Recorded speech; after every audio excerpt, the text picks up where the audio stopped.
You're listening to the AstroMommy Daily Horoscope, a forecast that hopes to shine a light in the dark, helping us all see where we've been, where we are, and where we're going. Whether you're a first-time listener or a long-time subscriber, thanks for being here. I truly appreciate you being in the AstroMommy community. Without further ado, here is the Daily Horoscope.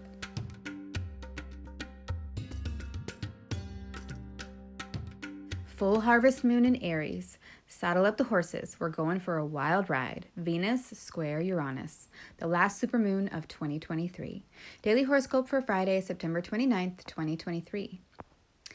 Good morning, friends. A few reminders before we get into it. Today and tomorrow are the last days to submit your questions and deck requests for the upcoming Fun and For You tarot card reading that I will be doing as a thank you to all of the AstroMommy Newsletter subscribers in the beginning of October, next week. All you have to do is reply to this newsletter or the one titled, I've been thinking about you, or send me an email to astromommyastrology@gmail.com by the end of this Saturday, September 30th, 2023. Early this morning was the full moon, and that means it is time to share our poems for this month. I will be posting my poem in a separate post. There is still time to participate. You can find the new moon word list here. If you have written a poem, you can post yours in the comments section of the upcoming Lunar Poetry Ritual post, or reply to that email newsletter if you'd like to share your poem privately. I love reading your poems and look forward to them every month. You can still see the full moon tonight in the sky with Saturn and Jupiter on either side of her as she climbs in the sky, and then as she is setting, Venus and Mercury will join in the planetary parade on the eastern horizon. You can read about it at space.com at the link below. And last but not least, check out the new referral program to earn rewards for sharing the newsletter. It really helps the community to grow, and I look forward to answering your horary questions. Okay, let's get into the astrology. All times are in Eastern Time unless mentioned otherwise. On Friday, the moon will be in Aries all day and starts out the day with her opposition to the sun in Libra, the full moon at 6 degrees Aries, 0 minutes.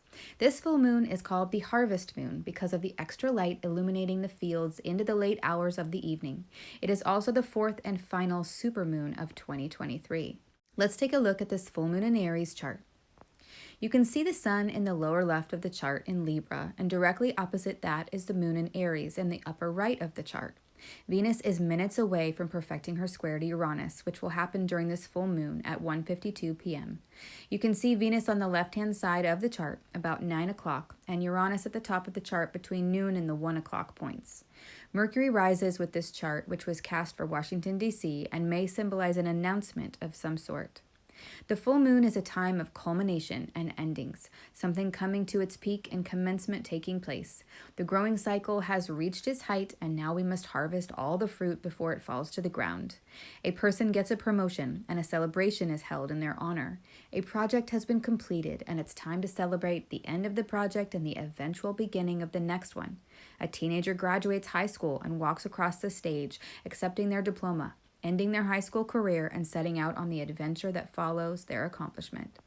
It's the apex point in the moon's cycle where she has been striving to gain light, and now she has reached the maximum capacity of light, and right after the moment of fullness, she will begin her waning phase once again.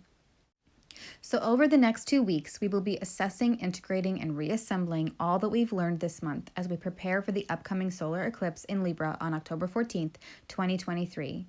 And with Venus's square to Uranus perfecting on the same day of the full moon, there could be sudden, shocking events that happen in regard to relationships, love, values, and your finances over the next 2 weeks. And since this is right before the first eclipse in Libra, truly beginning the eclipses in the Aries-Libra axis, it could be a wild ride or a daring adventure. So saddle up. It's about to get really interesting. After the full moon, the moon then forms a sesquiquadrate to Venus in Leo at 8:22 a.m., indicating that there are so many things that the moon wants to do now that she has reached the peak, and yet she has to continue to wait as things fall into place.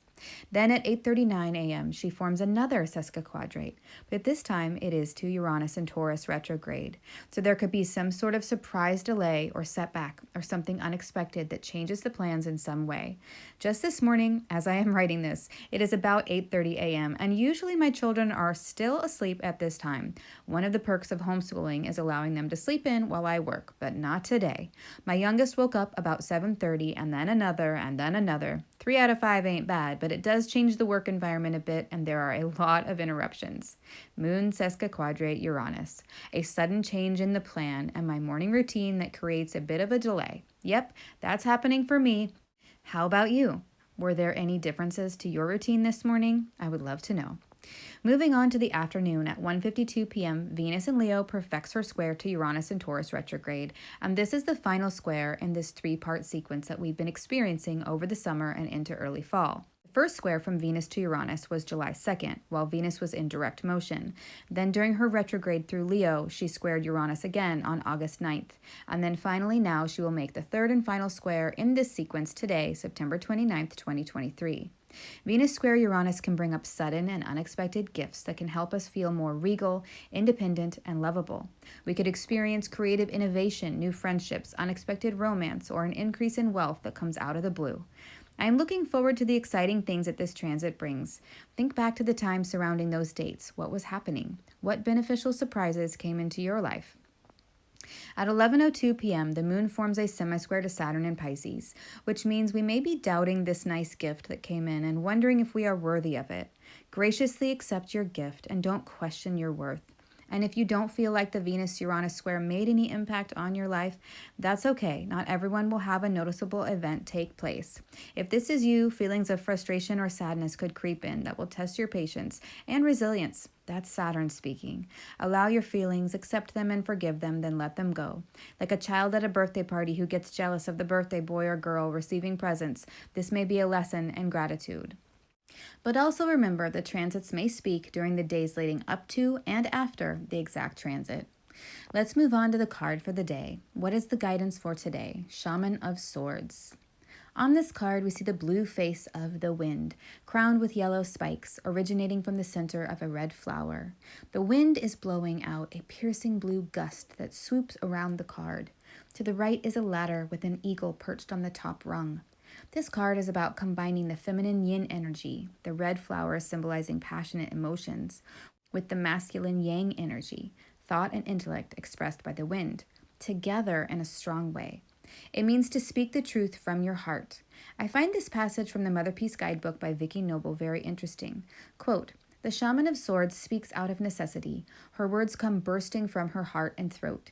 She could be a speaker against war. The blue stream of thought rushing from her mouth represents the voice of the higher mind, words from the source of wisdom. The speaking of this spiritual truth is the means to her ascent. It takes her up the ladder into free space. She is a symbol of the active animus of a woman expressed in action," unquote. In the upright position, this card symbolizes someone speaking out of necessity and against injustice. The court cards can represent people in our lives, or they can represent a situation that embodies the energy of the court card. So in this case, we have the Shaman of Swords, which could quite literally represent an older man or woman who is a master at communication, someone who can use their words effectively like a lawyer, a mediator, a diplomat, a skilled doctor at delivering hard news, or even a skilled astrologer at delineation. Swords can also represent someone of nobility or of very high stature. As the guidance for the day, this card represents using our words to effectively communicate, making sure our intent is the desired effect, and speaking with clarity and precision, but staying flexible and incorporating our intuition when appropriate, possessing the skills and the know-how to handle and manage any situation. This card could also represent someone that you may encounter, seek guidance and advice from, or have a conversation with, or you could be the one whose guidance and advice are sought after. Let me know if this reading resonates with you in the comments. I hope this is helpful. Until tomorrow, AstroMommy. Check out the moon and the beautiful handmade sterling silver astrology pendants made by my father, astrologer and jeweler Dennis McNeil, in the family Etsy shop, Metaphysical Flamingo. They are the perfect gift this holiday season, and they have free shipping. Thank you for reading or listening to the Daily Horoscope. Quick links and resources can be found at the bottom of the newsletter. Today's card was pulled from the Motherpeace Round Tarot and book set, available on Amazon. If you seek knowledge and enlightenment, the AstroMommy Newsletter may be right for you. Side effects of reading or listening to the AstroMommy Newsletter are common and include joy, jubilation, delight, happiness, gratitude, love, triumph, feeling in tune with the universe, experiencing deep insights, reflections, and contemplations, a lightened soul, a lighter step, feeling awake when others are asleep, illuminated, enlightened, having spiritual experiences, noticing repeating numbers, animals in nature, or songs on the radio that speak to you, getting vibes, clairvoyance, clairaudience, and clairsmelliance, feeling like you know secret language, biophilia, crying tears of joy, emotional literacy, feeling lively, stable, exalted, having an auric glow, or feeling like you woke up on the right side of the bed have all been reported. If you purchase anything through the affiliate links that I provide in the newsletters, I will make a very small commission. Thanks for listening.